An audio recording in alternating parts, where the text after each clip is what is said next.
Hello. You have to forgive me a little bit. You see, I'm used to speaking in front of thousands of people. But I never speak of anything that's personal. I mean, really.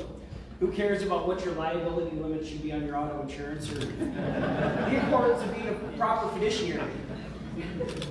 It's not something that you really get emotionally attached to, generally speaking. You know, for weeks I've been thinking about what I'm going to say today. Multiple nights. Sat in my recliner, laptop on my lap, thinking of just the right words to say. Just couldn't find the right words. Last night was no different. Could not find the right words to tell the story of our veterans. And just as I was about ready to say, you know what? I'm just going to wing it. I only have to talk for 8 to 10 minutes. Ask my wife. I can talk for hours. No practice. Just as I was about ready to close my laptop, I looked up, and a movie was on TV. Many of you have probably seen it. We Were Soldiers. Great story about battle of the Lang Dang Valley in Vietnam. And right at the point, right when I looked up, in the movie, Joe Galloway, who's a news reporter, went to tell Lieutenant Colonel Hal Moore, who was the battalion commander of the 7th Cavalry, that Joe didn't know how to tell the story of the men that fought, of the men that died in the Lang Dang Valley of 1965. Just then, 2 names popped in my head. Ranger Joe Petrone, Robert Doc Campbell. Most of you here have never heard those names. Probably never thought of them. But those names have repeatedly rang in my head for about 2 weeks, ever since Don asked me to speak today. And just like it was Joe Galloway's responsibility to tell the story of the 7th Cavalry, I feel it's my duty to tell you the story of Ranger Joe Petrone and Robert Doc Campbell. You see, it was exactly 13 years ago today. I didn't realize that until a couple years ago. It was 13 years ago today. May 31st, 2008. Joe, Doc, and I, we all left Iraq for the last time. Got on the plane. We'd all been on previous combat missions before. We've all been on those missions together. Known each other for years.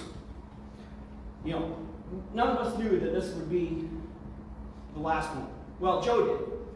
Joe was counting down the days to retirement.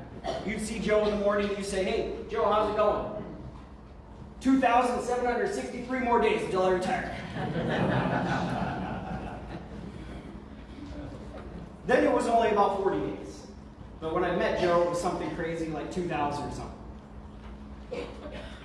Doc and I, we didn't know it, but neither one of us were ever going to deploy again.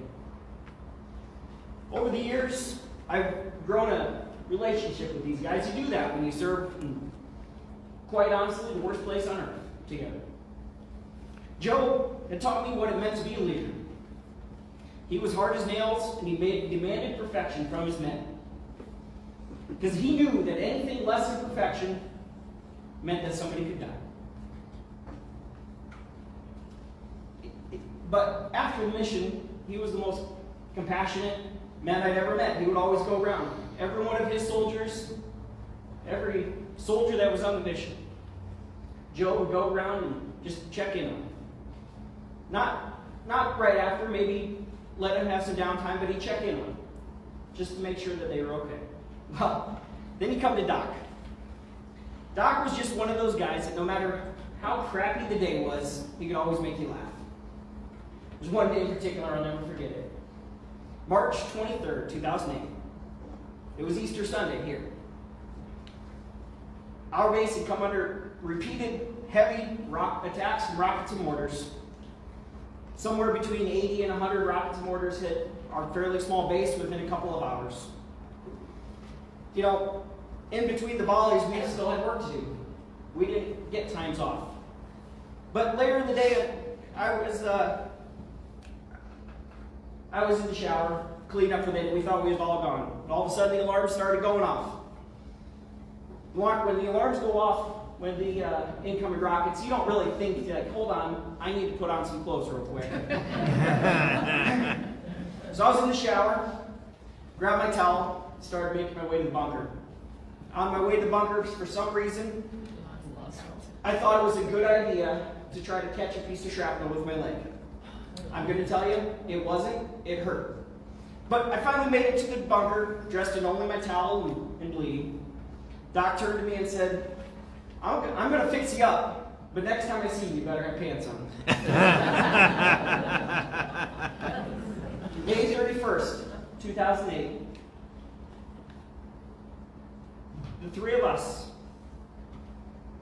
left Iraq, along with the other 88 members that we deployed with.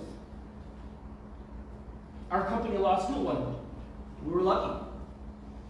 All 91 members, Charlie Company, 1st and 181st Infantry, left the battlefield that day.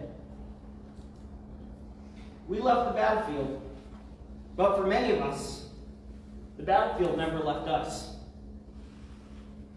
Since that day, the day we left Iraq for the last time, 27 of the 91 members of Charlie Company, 1st and 181st Infantry, have committed suicide.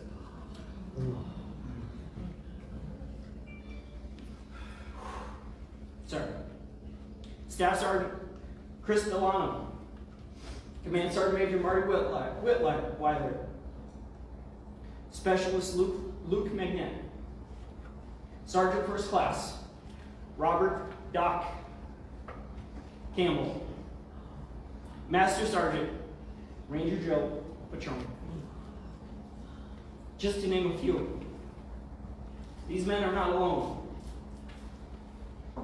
Although these men were my friends, my mentors, my battle buddies, they're not alone. On average, 17.6 veterans commit suicide in the United States every day. On days like today, it'll be more. To put that in perspective, since the conflicts post 9/11 happened, there have been 7,032 troops that have died in combat zones. Since 2001, 114,000 veterans have committed suicide. These men and women are soldiers, sailors, airmen, and Marines. They fought for us. They fought for you, and they fought beside some of us sitting here in this room with you today.